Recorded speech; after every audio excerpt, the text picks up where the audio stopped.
Hey, good morning, everybody. Welcome back to MUFC versus everybody. I'm Sean, your host. Thanks for dropping by this morning. Wanted to jump on a little early today. Got a lot of things going on. Got some errands to write. Still have to go walk the dogs and everything, and go check on the vegetables because that's how I roll these days. I grow vegetables. But thank you for stopping by. Obviously, we got a little bit of a roundup planned for today. Kind of a big one too. We've got a lot of news, a lot of updates, a lot of developments, and quite frankly, a lot of drama going on in the last 24 hours since I last spoke to you guys. And then obviously, we want to go ahead and jump into our preview of tomorrow's home match against Burnley. This makes the second home match in a row. Hopefully, we can go for another win, make it two on the bounce. That would be great. So before we get stuck in, don't forget to hit the like button. Don't forget to subscribe to the channel if you're new. And don't forget to go check me out on MUFC versus everybody. And as always, don't forget to laugh at Liverpool. I wonder if we could start a hashtag for that. Maybe like a hashtag LAL or something, or maybe even just an emoji. But in any case, let's dive right in. Let me just switch screens here. Cool. First things first. Let's give a big congratulations, a big hand to the women's team. Apparently, their FA Cup final at Wembley against Spurs is sold out. That is huge. I know there's been a lot of talk with women's football over the last 4 or 5 years or so, with viewing numbers and things, but I think this is a big step forward for the women's game in that regard, and I think that deserves a lot more attention. I think that our women's team has been criminally undervalued, not by us, the fans, but I think by our ownership. Obviously, they haven't been around too long, the women's team, but if you remember some of the stories that came out regarding some of the facilities, no bathrooms, having to walk just to go to the restroom. I think, and this is why I think that when it comes to like building a new stadium, that using Old Trafford for the women's team, I mean, if they can sell out an FA Cup final at Wembley, I think that there's no reason to think that we can't get good crowds at Old Trafford. And I think that that's a big plus. So big up to the women's team for selling out. Big up from us for getting to the final, for fighting so hard, playing so well. Big up Mark Skinner. And we will all be behind you in the final, and hopefully we can make it 2 FA Cups this season for United. So big up the women's team. And also a fun little bit of news. We've got a record set by the Premier League as a whole. So the Premier League has set a new record for most goals in a 38-match season. There have been 1,085 goals scored this season, and there are still plenty of matches to go to set that record even higher and make another target for next season. It's interesting though, because we've seen a lot of the goal scoring numbers the goals and assists, because obviously assists haven't been recorded for a long time, but I'm always interested, what's the difference, do you guys think, between 10, 15, 20 years ago and now, where some of these records set by players from the past, like Rooney, Ronaldo, like Ryan Giggs, are being just broken so quickly now? Has football changed? Are we seeing just more attack-minded kind of mentality? Are we seeing more players, new tactics, getting more players involved? Like the reason Trent Alexander-Arnold is jumping up the assists. It's interesting how football evolves and changes, but it's also interesting that these records are being broken in crazy ways these days. So always interesting to look at that kind of stuff from a different angle, right? Because that's what you want to do. That's perspective, right? Everything in life is only going to look the same if you only look at it from one angle. I tell people, this is why when you go to the museum, they put like sculptures in areas where you can kind of move around a little bit. You want to see it from different angles, how the light hits it, the movement and everything. We got a little heady there for a second. That's all right. But perspective, right? Context, it helps. So I want to, before we move on to some other stuff, let's just address the fun situation we've seen here with Marcus Rashford. I know everyone's talking about it. Obviously, it was a big deal late last night. It would have been about 7 o'clock or so my time when he posted that. And so It's interesting, right? And so obviously Marcus Rashford's not been having the greatest season, comparatively speaking. And I don't think that for a lot of us, it's necessarily about the numbers as much as it's about just what we see body language wise, performance wise.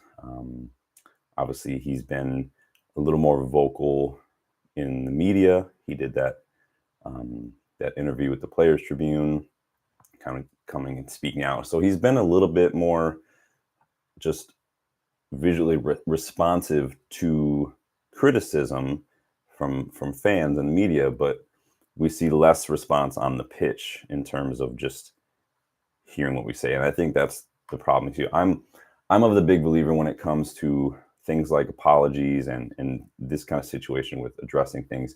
I'm more of a like, if you couldn't use your words, right, how would I know that you mean what you say? Like, in other words, actions speak louder than words. What am I going to need to see? Because words are fine. We can all say, I'm sorry. We can all say, I'll do better. We can all say, I hear you. I know, like, cool. But what comes after that? What kind of changes in behavior are we going to see to really step up and give your words some weight?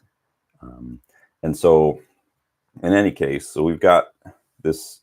Somebody tweeted last night this United Paradigm on Twitter, and they said the way Marcus Rashford is being treated is absolutely disgusting. It's cruel. It's abuse. So then Marcus Rashford kind of retweeted, quote tweeted. Don't know the difference yet. I'm still not a social media guy, if you can't tell. But anyway, Marcus Rashford said, I appreciate your support. It is abuse, and it has been for months. Enough is enough. And so, interesting, right? Some people were asking me, because I am a mental health professional. And disclaimer, nothing I say is to be perceived as mental health advice, professional advice whatsoever. This is just me speaking from experience and just my own point of view. People were asking me, I was talking a little bit about Rashford with some people over the last match and too. And I think Marcus Rashford, there's a fine line between criticism and abuse, right? And you're a professional athlete. Your whole career is based on feedback and criticism. You hear it from your teammates, from players, from coaches, from the media, from fans, from everybody. You're gonna get criticism and feedback, especially when you're not doing well. I mean, that's how you grow is feedback. And I think that sometimes, whether it's a generational thing or what, I think people are becoming less and less able to cope with criticism or feedback, with correction, and any of that. It's unfortunate. I mean, I'm not super old. I was told no a lot when I was growing up, so I know what it means to be told no. I know what it means to be given criticism and feedback. It is what it is. That's not me trying to toot my own horn. I think it's just a difference now. And I do think that a lot of this has just been blown way out of proportion. And I do think that social media is a big part of it. Can people say that social media has done a world of good compared to how much drama that happens? And I get it, drama is just people being people. But I think social media just blows everything way out of proportion and amplifies things almost exponentially, especially when someone is as high profile as Marcus Rashford. So again, fine line between abuse and criticism. I'm not saying he doesn't get abuse. I'm sure he does. We've seen racial abuse after the Euros, missing the pens, and I'm sure that we've seen other forms of abuse. I'm sure he gets all sorts of stick on social media and from the fans in the stadium too. I mean, I'm sure he does. I don't see all of it because I don't follow after everybody on social media to see what's going on. I find out about it the same way you guys do when something like this happens. But so I get that part of it. Abuse is never okay. There's a fine line. You don't cross it. But I think that as fans, we are more than entitled to vocalize and share our opinion when we don't think a player is doing well enough. There's one thing, again, like if you're trying and you're not producing, okay, we can see that you're trying. There's context there. But when it doesn't look like you're trying, when it doesn't look like you care, when you're not tracking back, when you're just clearly you're just in your own head a little bit, or in some cases just disconnected altogether. Yeah, we have a right to vocalize that. Now, getting back to what I was starting to say, I think Marcus Rashford is burned out. Um, he's been doing a lot. There's been a lot of football. He's been burning the candle at both ends for several years now in terms of just off pitch stuff. And I'm not criticizing the off pitch stuff. So I'm just using an example of all these plates that he's spinning. You can't put 100% of yourself into everything. You just can't. You're going to get burned out. You can't, like, mathematically, you can't put 100% into multiple things simultaneously. Something has to give. And so when you continue to not be able to kind of prioritize and say no to yourself and maybe put things on hold, or focus on things at the right time, this is what happens to burnout, without some healthy boundaries. And so even if you want to look up burnout, because I do my homework and I worked with a lot of clients who have burnout, and it's very common. So we've seen emotional exhaustion, right? Energy depletion, feelings of exhaustion, depersonalization, increased mental distance from one's job or feelings of negativity or cynicism related to one's job, reduced professional efficacy, so a sense of decreased accomplishment, which, comparatively speaking, if Marcus Rashford were looking at his performances or his numbers, he could easily see that. We have some other symptoms here. So questioning the value of your work, having trouble getting started at work, feeling removed from your work and the people you work with, losing patience with coworkers, customers, or clients, or lacking the energy to do your job well.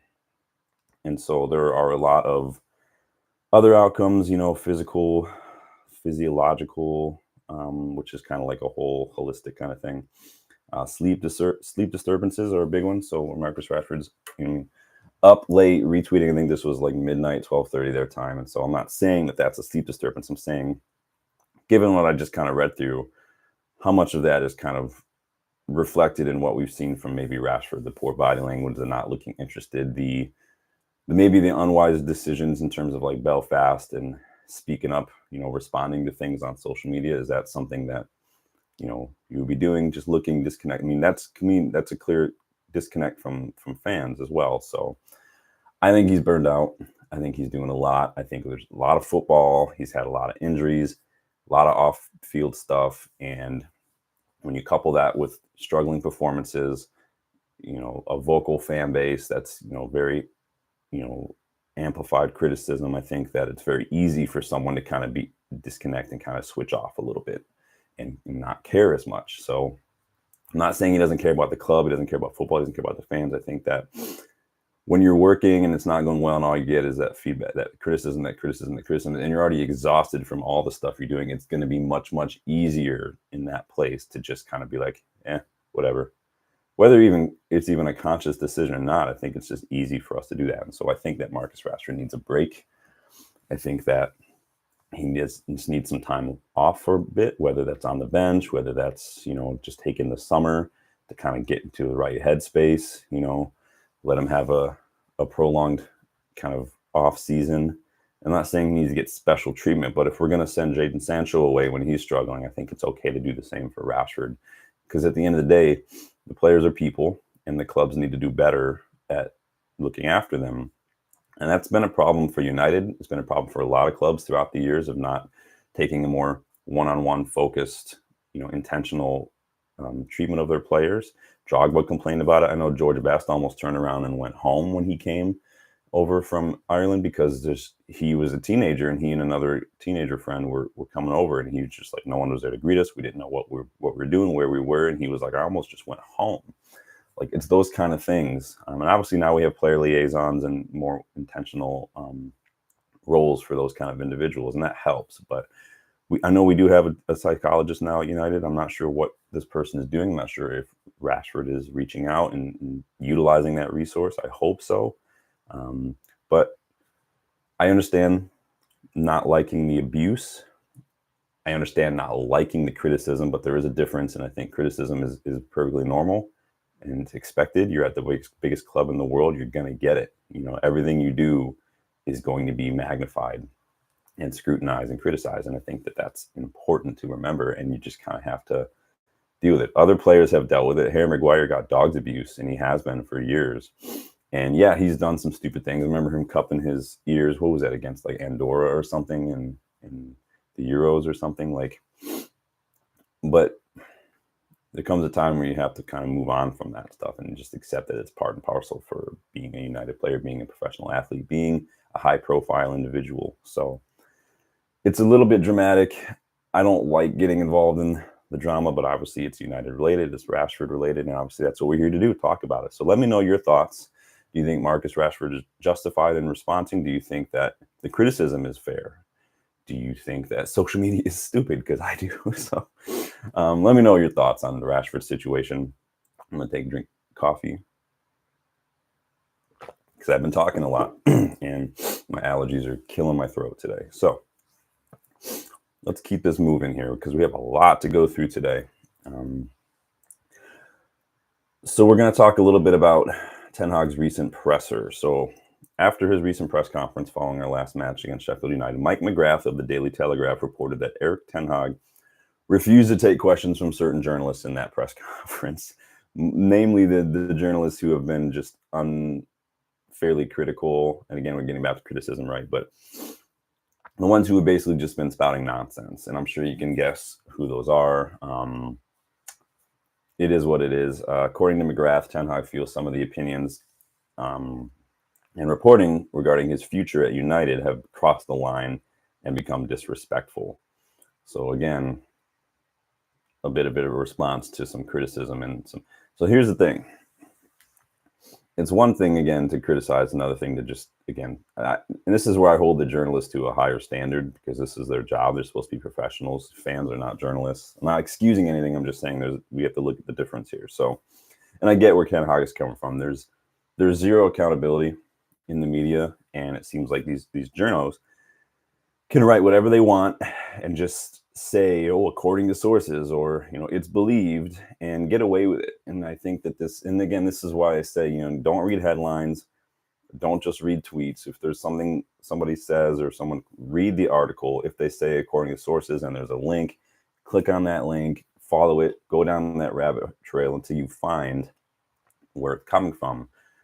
More often than not, it's just coming from some random person that says according to sources, or sources tell us, or ESPN, you know, believes this. And it's just, this is what I'm talking about.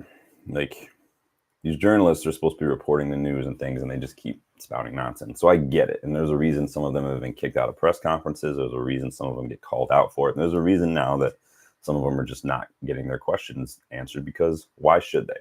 Ten Hag has every right to say, no, I'm not talking to you until you act right. But Ten Hag, again, just like Rashford, needs to understand that this is United. This isn't Ajax. United isn't like a lot of clubs when it comes to the level of scrutiny, criticism, and pressure that you're going to get here. It's unlike any other club. And he's going to have to develop a thicker skin. He's going to have to probably do some media training. Like I said, I think his personality comes off as not super media friendly. Not like he's an angry. He's just like got one of those blunt, straightforward, matter-of-fact kind of personalities. And I think that a lot of people just aren't used to it. He's not Jurgen Klopp, who used to smile. He doesn't smile anymore. Now he kind of looks angry all the time. He's not a Postecoglou who says mate after everything. You know, it's just, the media loves those kind of personalities, and they tend to give those guys a little bit more grace and favoritism. And the media doesn't like United, at least some members of the media. ESPN, Samuel Luckhurst. What? I didn't say anything. I don't have any issues with his response. I have zero issues with Ten Hag holding up two middle fingers to guys like Samuel Luckhurst either. I mean, we all do that. We all wish we could do that. But he does need to have a thicker skin, and he can refuse to talk to him, like I said, but he just needs to realize this is normal. Don't take it so personal. We might have some developments regarding our potential manager merry-go-round in football this summer. So Thomas Tuchel has been heavily linked with the United job, right?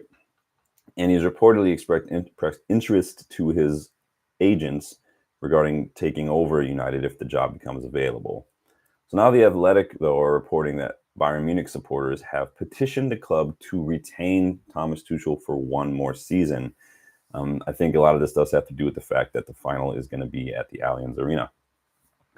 The petition voices a shared supportive view that other candidates, quote, don't hold a candle to Tuchel. Now, you remember Ralf Rangnick was heavily linked to be taken over at Munich. And so I'll read you what the petition has said. So, according to the petition and the supporters' voices, it says, despite the negative media coverage surrounding him and the personnel situation with the injury-plagued Munich team, the Champions League winner led his team to the semifinals of the Champions League, the petition says. With all due respect to candidates like, I guess, Aston Villa coach Unai Emery has been linked, or Ralph Ragnick, again, these coaches can hold a candle to Yuppel, I guess, or Tuchel, I guess is that their nickname for him. I don't speak German. I started learning it on Duolingo, and then I got busy, and then Duolingo hates me now. It keeps sending me emails threatening me. There's just a picture with that little bird. He's got like a knife, and he's like, get back here and learn German, you. Considering that the Champions League final at the Allianz Arena will take place next season again, Bayern Munich should actually be glad to have such an outstanding Champions League coach like Thomas Tuchel. So this petition has more than 10,000 signatures as of Tuesday. So obviously they are pretty vocal. They want Tuchel to stay. I know that Bayern they're pretty strict when it comes to their expectations. I know there was a big board shakeup recently. And their fans are usually very vocal about a lot of things, players, coaches, board, and I think they even protested their home strips one season because there was not enough red and too much like blue, or I don't remember, but it was just their fans have high expectations and high standards, and they are not very lenient on a lot. So we'll see what happens. But like I said, Thomas Tuchel has been heavily linked to United, and he's already been announced to be leaving. Could Bayern kind of do a 180 and keep him? Could they kind of bend to the fan opinion? We've seen stranger things happen. So, I mean, the Super League got called off because fans protested so loudly and got the biggest match in English football canceled a couple years ago. So, we'll see what happens there, but could be interesting to see. It's a very dramatic summer window, it seems like. Between like director of football news and now manager stuff, and it's just wow. Who would have thought 10 years ago this is where football would be? Moving on, we have some potential stadium development updates as per Ben Jacobs. So Ben Jacobs tweeted yesterday that Manchester United say they have stepped up work to explore options for developing Old Trafford. COO Colette Roche outlined both options at MUFC's Fans Forum. The first option is to redevelop the current stadium, which would focus primarily on building a new world-class south stand, as well as refurbishment of the other three stands.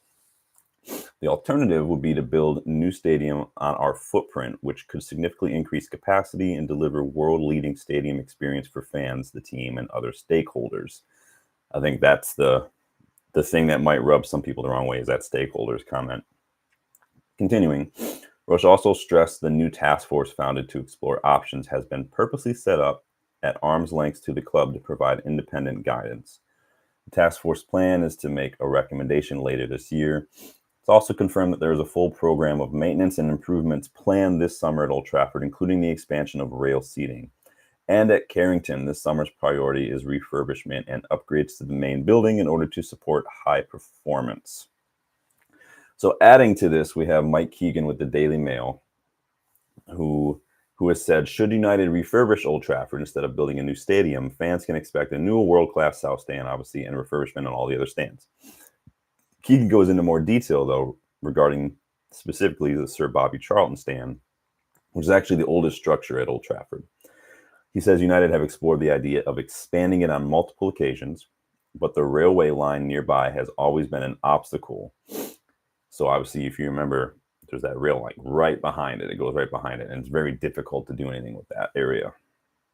He claims that new technology, though, means that the railway line may no longer be a hindrance to expanding. Obviously, we spoke a couple days ago that United were looking heavily at Real Madrid Stadium, Barcelona Stadium, to just see what they were doing in terms of just new technologies, new developments, new ideas to work around some of these things. A new stand would feature multiple tiers instead of the one and be roughly the same height as the other three stands, boosting Old Trafford's capacity. Sounds like United are aiming for 90,000, which is almost 15,000 more than what we currently have, and they think that's a realistic goal for new stadium capacity. Furthermore, Take a breath. A lot. There's a lot. I told you guys there was a lot today. Keegan adds that United will carry out work at Carrington. So again, echoing what Ben Jacobs said, specifically the first team area of the training ground. He reports that the focus will be on improving the environment for players and staff to support high performance. So again, what Ben Jacobs said. So I know we have a long way to go when it comes to our stadium, our training grounds, our facilities overall. And that's not just the first team. This is the women's team, the youth team. We need, if you look at like what City have done, every part of what City have done has been world class. Take away the charges, all that aside, what they've done to their academy, their stadium, the facilities, all of it has been world class. And that's what we need to be looking at doing. We need to make a good environment. I don't like the way Ronaldo left, but what he said, is something we've known, yes, but again, that was like one of the good things is probably the biggest sports personality right now, lending a voice to a lot of that stuff. Obviously, it's hard to ignore. So we'll see what happens. I like what I'm hearing with the stadium. I know a lot of people want to stay at Old Trafford. A lot of people want to build a new stadium. It could go either way. I think it's going to come down to cost. We've already seen Ineos cutting costs on a lot of things like private cars for employees. I think they're cutting a lot of perks from the FA Cup final. A lot of people are not going to be getting all the perks. They are going to have to pay for coaches and their own transportation, the employees. I think there were like 1,000 employees who were able to go and they were able to get tickets and food and all this stuff. I think they're cutting out a lot of that. I think they're saying you can get one ticket for you and a guest, and that's it. And I don't think it's Ineos being cheap and trying to keep the money, because you're not keeping them any money from that. You're just not spending so lavishly on things. And I think that's the difference, is the lavish spending that we've been doing. Obviously, I don't like that employees are kind of suffering from that, but I think that's more of a side effect of the Glazer ownership, of this appearance of being like this fancy club that we're just not right now. And I think that's they're reassessing. I don't think it's going to be a permanent thing. I think for right now, as we're under the microscope, it's just a needs must for a moment. So we'll see how it goes. All right. Transfer news. Let's talk a little bit about some transfer news. So BB Sport is claiming that it will take a minimum of £60 million for Crystal Palace to consider any offers for Michael Olise, as his contract doesn't currently contain a release clause. So obviously we've been linked to Olise over several months. There's been a lot of talk about the player being interested. Basically, personal terms are pretty much agreed. He wants to come to United. United want him. It seems like formality. It's going to be interesting to see what happens. The right wing is just one of those things that's like, we don't seem to get it right. Since almost Ronaldo, right? Whether it's not about player quality or anything, and I think it's just about player attitude. Obviously, manager turnover doesn't help. Every manager has bought their own players for that position, and when a new manager comes in, the player just doesn't fit anymore. I don't think Anthony's it. Jadon Sancho looks like he's out the door unless Ten Hag leaves, and the new manager is okay with, or even our director of football and our behind the scenes staff, if they're okay with his attitude, because this reflects on United as a whole. I like Olise. I don't have a problem with Olise. I don't think it would be a priority position for me right now. I think part of the thing is, Ten Hag needs to figure out how to work with what he has, because we can't right now. It would be great if we could be like City, where Pep is like, "Oh, I bought this defender. I don't like him anymore. Let's get a new one." Like, football is not like that for everybody. It's like that at City. You could do what you want at City. It's a blank check, and yes, I do think Pep is a checkbook manager. Fight me. But I think we have to also force Ten Hag to say, no, this is who you wanted. This is who you have to work with. And this is going to reflect on you. And so we'll see what Barada thinks. We'll see what Ashworth thinks of a lot of these players that we currently have, some of the players that Ten Hag has signed. You remember, most of Ten Hag's players that have come and gone have been loans. It's not like he's been like buying a lot of players. So we'll see what happens with Olise. Like I said, I like Olise. If it were up to me, I'd rather pay the release clause on Frimpong and play him higher up the pitch, because I do think he is more suited to a wing role, because he is a wing back at Leverkusen. He is more attacking. He does have a lot of assists. So and being able to help out defensively is not a bad thing for a winger. We see Anthony gets praised for it a lot. And we criticize Rashford for not doing it enough. And so I think that that would be a smooth transition for Frimpong, and he would be almost half the cost of Elise. So I think some people will say, we'll look at Frimpong and Elise and say, well, once Premier League proven. I don't buy into the whole Premier League proven thing. I just don't. I'm not saying it's not a factor. I just don't think it's as big a factor as people think, because there are players and managers who come in and demolish that whole Premier League proven myth, whether it's the league is the most competitive league or being Premier League proven is the big difference. Like players like Bruno came in. Bruno came in January and just destroyed that myth. Ten Hag came in last year, immediately got third place in the Carabao Cup. Like, what is that? And he came from a league that everybody doesn't rate. So Premier League proven is not as a big deal as people like to make it seem, at least not the English media. We do have some possible recruitment structure updates. So it's been reported in the Daily Mail that Newcastle want Crystal Palace chief Dougie Freedman as their replacement for Dan Ashworth, who was currently on gardening leave after expressing his desire to join United. Freedman is apparently on Newcastle's shortlist for the role of sporting director, with the vacant role now. Adding to this, though, there's been a later development reported by David Ornstein. He claims Dan Ashworth is actually going to be taking Newcastle to arbitration to facilitate a move to United. So this doesn't mean he's taking them to court. I know we hear arbitration. Sometimes we think the court of arbitration. That's a different thing. Arbitration is basically just the case is going to be handled by a neutral arbitrator, a neutral party whose decision will be binding. So this isn't going to court. This is bringing in a neutral arbitrator to kind of do this, make the decision, and that decision. Everybody agrees that this person's decision will be final. It's generally considered to be a quicker, easier, cheaper way to resolve this kind of dispute.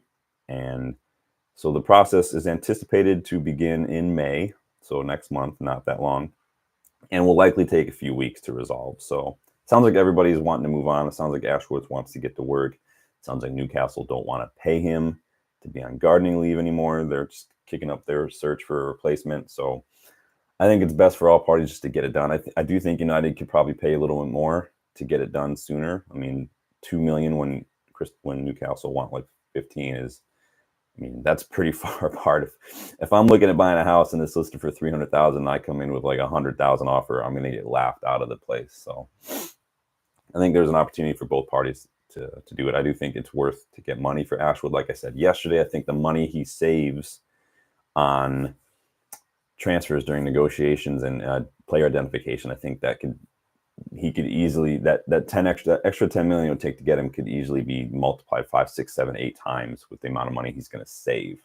So I think it's worth it. Get it done, get him working. It's going to be more costly if we don't get him in sooner. We do have some news too regarding potential United player leaving this summer. So A-Spor, which is a Turkish outlet, and they're reporting that Galatasaray have made United defender Victor Lindelof their top defensive target this summer and are determined to sign him.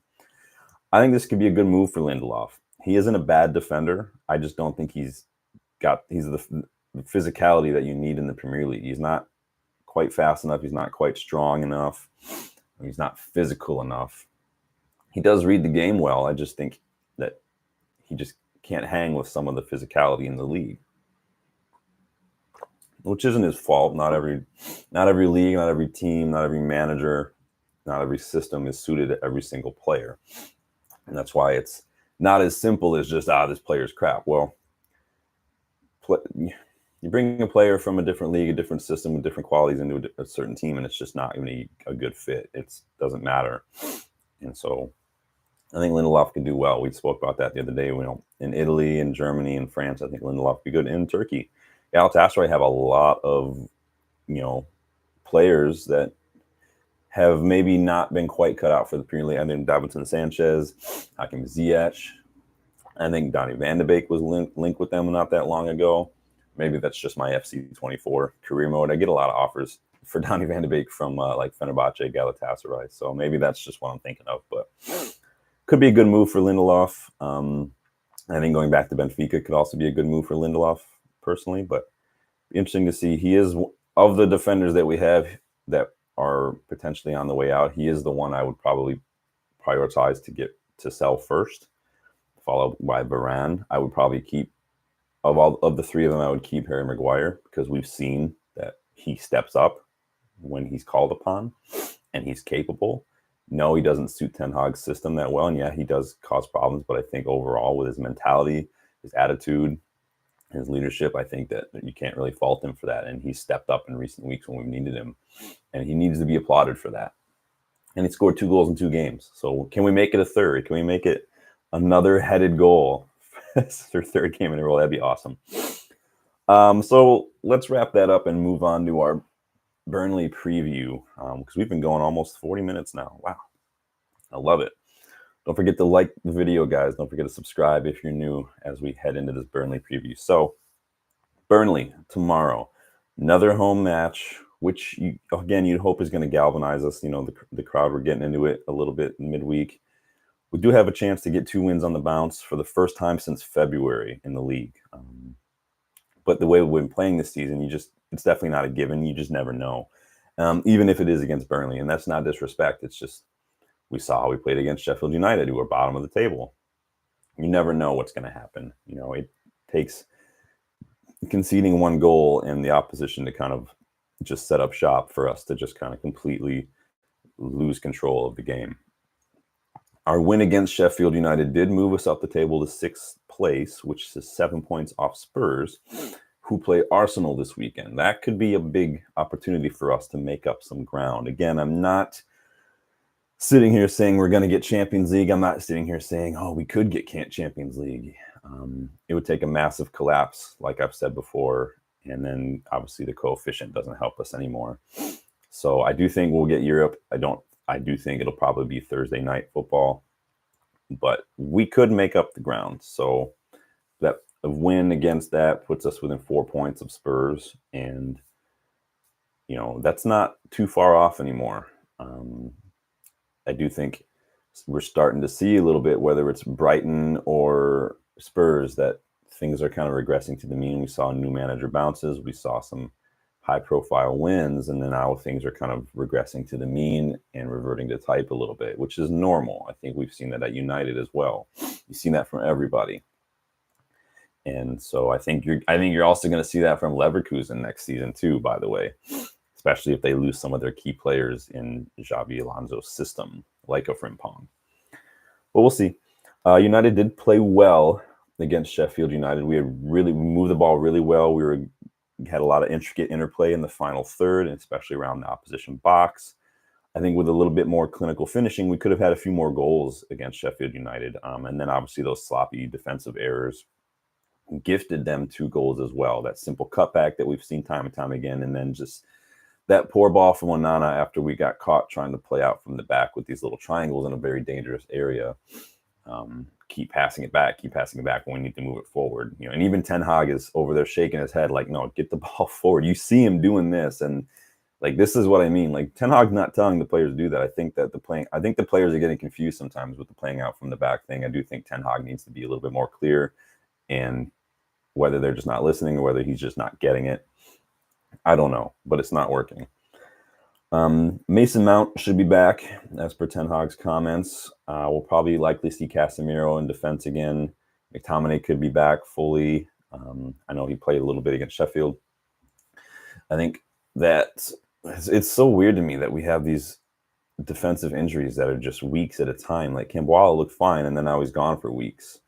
Evans was supposed to be a short-term, like not a severe muscle thing, and he's been gone for a long time. Varane as well. Like, it's just insane. I would like to see Ahmed given the start. He came on. He looked like he could control the ball well. He looked like he kept the ball on the ground. Good press resistance. He looked really good. Looked much better than Antony. And I do think Ahmad has earned it. I'm not going to sit here and be one of these people who bashes Ten Hag for not playing Ahmad. Obviously, you know, he's not seen enough, or he doesn't think he's quite fit. Whatever it is, Ten Hag can be a bit of a strict stickler when it comes to fitness. We know that. But again, like I've said before, it comes a time where you just need to play the players. If, you know, everybody plays with a little bit of an injury, a little bit of a knock, a little bit of pain, discomfort. It's normal. It's totally normal. Obviously, the difference between like a broken leg or like a completely like torn hamstring or something, but a bruise, a knock, some soreness, that's totally normal. play the players. We need them. Anthony's going to cost him his job, personally. And while I do think Anthony has played a little better, especially against Chelsea, for instance, the better is not good. And Ahmad was miles ahead of him when he came on. So start Ahmad. We need to control possession. He's very good in that interplay in the final third. I think Burnley are going to be playing that. And we need to be able to move the ball really well in midfield. And I'll get to that a little bit. So Burnley are fresh off a 4-1 win over Sheffield United, who apparently everybody wishes they could play every week. No offense. They are entrenched in a bit of a relegation battle right now, and then hoping for every point to ensure their survival this season. It does not look likely, but they are going to be very, very dangerous to play against in that regard. It's kind of weird the place to be in. Like, they want to survive, but at the same time, you think, oops, sorry if you caught that on camera or on the mic. But there is a bit of that mentality, almost like nothing to lose. Let's just do whatever a little bit. So it's going to be interesting to see how they play in that regard. They were very attack-minded against Sheffield. They also held Brighton to a 1-1 draw. I think they had 2-2 against Chelsea as well, I want to say. And they've only lost one of their last 5 league games, and they drew 3 and they won 1. They are still without Aaron Ramsey, Jordan Bayer, Nathan Redmond, Amin Al-Dakil, and Luka Kolyosho. They play a 4-4-2, which you don't see too often anymore. 2 attackers could cause us a little bit of problem, especially with a makeshift defense like we've been doing. So I want to see our defense maybe play a little deeper. I want to see whoever plays in midfield in a pivot. Somebody needs to kind of stay back a little further. We need to kind of, Ten Hag hopefully need to resist that urge to push everybody forward, because we could easily get done by a 4-4-2. Lyle Foster, he's a forward for Burnley. He's going to be their danger man, but with 2 attackers, again, they could get an edge, especially on a counter. We don't want to get outnumbered when we're kind of tracking back against a counterattack. We want to make sure we keep somebody back, and we want to make sure the fullbacks stay switched on. You need to get the tactics right against a 4-4-2. I know. Thank you, Captain Obvious, right? Get your tactics right. Why not? But it means changing things up a little bit, like I just kind of alluded to. Playing against 2 attackers can cause our problems. So again, I like the defense to sit a little bit deeper, just 5 yards deeper, just to be prepared. I like everybody to kind of sit a little deeper. We need to make sure to press Burnley, especially in midfield. At 4-4-2 can be a little open. They do have some more defensive-minded midfielders. I know they bought who's that midfielder they got from Sheffield United, I want to say. It's Norwegian. Ooh. I'm going to think of it right. It's on tip of my tongue. Sander Berge. Yep. That's who they got. A little more defensive. He gets box-to-box as well, so he can be a little bit of a problem for us. We need to move the ball quickly. This is why I want Ahmad on the pitch. We need accurate, quick ball movement like we saw against Sheffield United. I think that was a good kind of primer. We need to create movement, especially like we did against Sheffield. I think that Sheffield United match showed a lot of a good shift from what we've been seeing. A lot of good movement, a lot of good passing. Everybody's kind of fluid getting involved. We need to do that. It's going to cause confusion. It's going to create problems. It's going to open up spaces, pull defenders all over the place, and we need to see more of that. If we get the ball wide, which we tend to do, we tend to try to find Garnacho or maybe a switch to the right wing. The fullbacks and wingers need to be on the same page. We need to overload their defense. We need to cause problems. We need to get a kind of a +1, an attacking situation. And so we have a need to really make sure we continue this momentum. I know, again, it was Sheffield and it's Burnley. The relegation fodder. I get it. No disrespect, but I get it. But if we can continue playing, don't use Anthony. He slows things down a little bit too much for me. He gets the ball, stops, turns. He rarely takes a man on, which is frustrating because we've seen when Anthony takes a man on, he actually can create something. He just doesn't have that confidence to back himself in those situations. We need to get Ahmad. Ahmad's first thought when he gets the ball and gets it up near the byline is to find a pass, find somebody open. He's not just thinking, I'm going to go for goal. I'm going to go for goal like a lot of our other wingers do. He's thinking, let's create. What's the best option here? Not just let's get a goal. And we need to see that. We need to move the ball just a little bit quicker. we're taking one too many touches against Sheffield United, and we have done that all season. It allows the opposition to get back into their shape and just overloads their area we can't get through. Move the ball quick, make the right decisions, don't hesitate, and just get on the same page. What are we doing in training? We don't look like we're on the same page oftentimes. Passes go behind people. Open teammates are not seen. It's just those little things that make all the difference. Like I've said many times, even pebbles make big ripples. So I think we will win, though. I think we're getting back to scoring. We put 4 past Sheffield. I think we will concede. I think it's going to be. I'm going to go 3-1 United. I think we're going to get Garnacho on the board. I think Højlund's going to grab a goal, and I do think that we're going to see a goal from Harry Maguire again. I know you guys are going to call me like a Maguire fan now. I'm a fan of any United player. I'll back any United player, back any United manager, but he's just in good form. I hope that he's not kind of running out of fuel in the tank. We've seen him kind of holding his groin a little bit the last couple of games. Obviously, he was carrying something that he picked up against Bournemouth.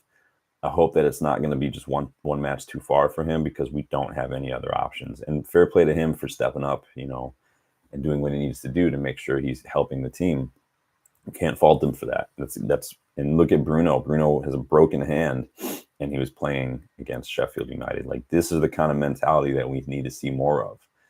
And so I think we'll win. I think we'll get 2 wins on the bounce. I think we'll see some goals, and I think it's going to put us in a really good position to finish the season strong.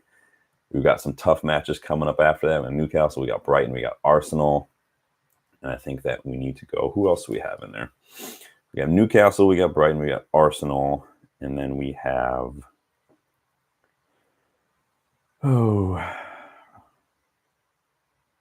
Crystal Palace. So Crystal Palace is the next one, and we've got a week in between, over a week between that. So that would be good. Why couldn't we do that? Why couldn't we do the rescheduled match in between? We threw Newcastle in, 2 days after Arsenal match, and that doesn't make sense. Premier League, what are you going to do? All right, guys. Well, that is going to do it for the Burnley preview and the roundup. Let me know your thoughts. Let me know your score predictions for tomorrow's match. Let me know what your starting 11 would be. I don't think we're going to see too much of a change starting 11. I do think that I would hope, and I do think that we're going to see Ahmad for Anthony on the right, and I think that'll pretty much be the only change. Mount could be back as well, so we'll see if midfield looks a little differently. Obviously, it could be Mount, Mainu, could be McTominay, Mainu. Who knows? But we'll see what happens. I do think we'll win 3-1. Let me know your thoughts, and don't forget to like the video. Don't forget to subscribe to the channel, and don't forget to check us out, MUFC versus everybody on Twitter, and don't forget to laugh at Liverpool. Have a good one, guys. I will see you after the match tomorrow.